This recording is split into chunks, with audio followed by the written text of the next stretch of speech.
Hey everyone, Dark Barbarian here. Today, we're building an all-new Town Hall 13 hybrid base that I know you're going to love. This base stands out for several reasons, which I'll explain later in the video. Be sure to stick around for the base analysis, where I'll break down the design and show you why each building is placed in its specific spot. I'll see you again after the speed build. Let's get started.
Let's do the base analysis.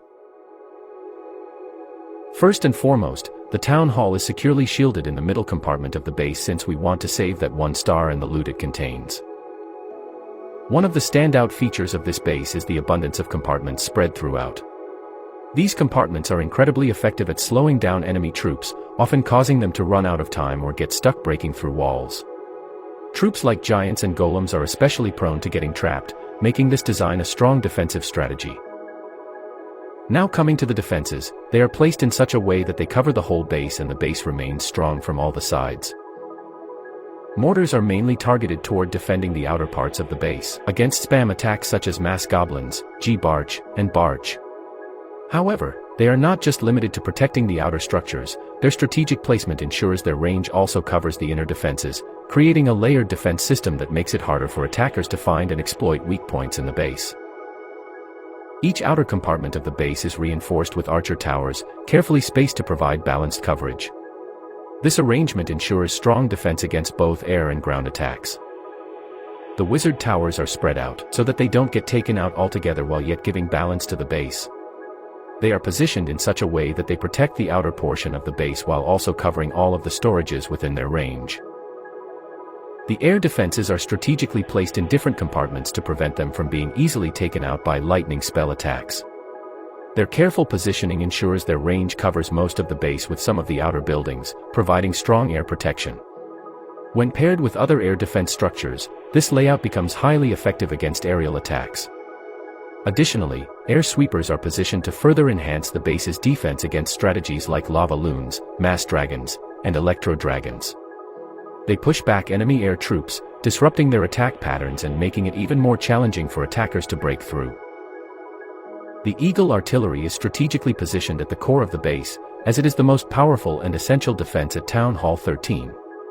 Placing it in the core ensures it is well protected and challenging for attackers to target early in their assault.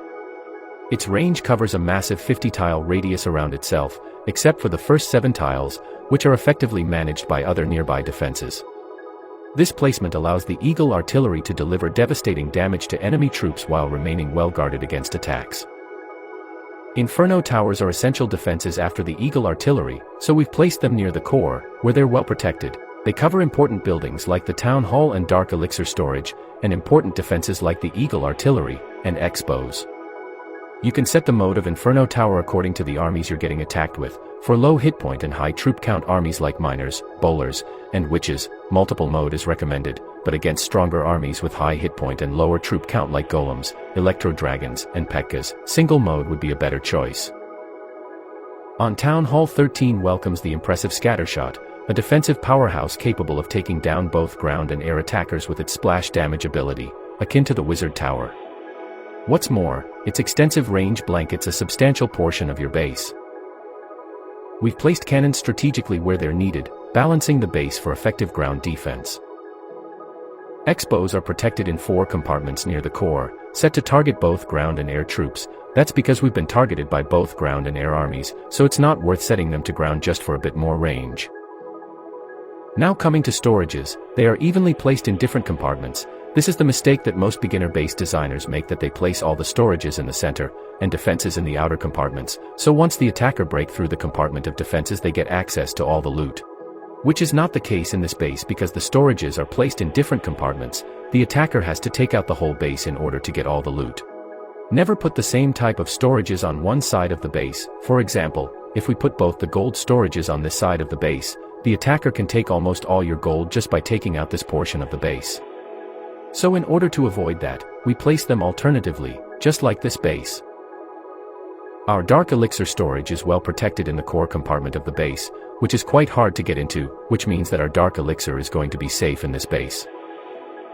Now coming to the placement of the traps, after observation of so many attacks on this base, spring traps and giant bombs are strategically placed in different compartments, according to the pathing of defense attacking troops like hogs and giants, which helps in making this base stronger against ground attacks.